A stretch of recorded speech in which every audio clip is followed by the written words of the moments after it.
दुनिया का पहला जीव कैसे बना होगा। अरबों साल पहले जीवन का कोई नामो निशान नहीं था तो बस असीम अंधकार। फिर हुआ महाविस्फोट, बिग बैंग। लाल पीले लावे की नदियां बहने लगीं। पृथ्वी एक जलता हुआ गोला थी जो धीरे धीरे ठंडी हुई। उसके बाद वायुमंडल और पानी का निर्माण हुआ, जिससे जीवन के लिए यह ग्रह रहने लायक बना।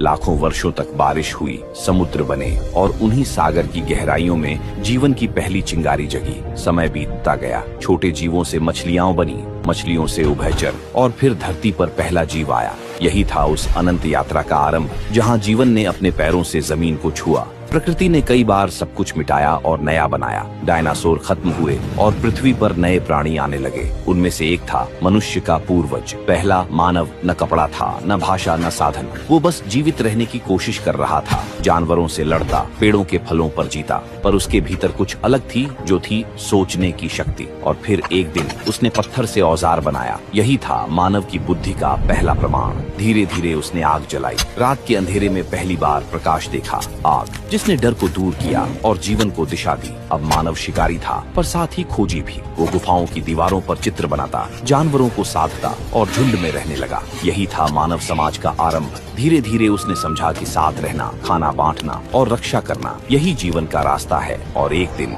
जब उसने बीज बोया तो उसे पता भी नहीं था कि वही पल सभ्यता का जन्म कहलाएगा। यही था मानव यात्रा का सबसे बड़ा कदम, शिकारी से किसान बनने तक का सफर। सृष्टि की यात्रा जारी रही। धरती ने इंसान को दिया जीवन और इंसान ने धरती को दी सभ्यता। यही है शुरुआत उस महान कहानी की, जिसे हम कहते हैं मानव इतिहास। मेरा उद्देश्य इतिहास को एकदम शुरू से लेकर विस्तार से समझाना है। आगे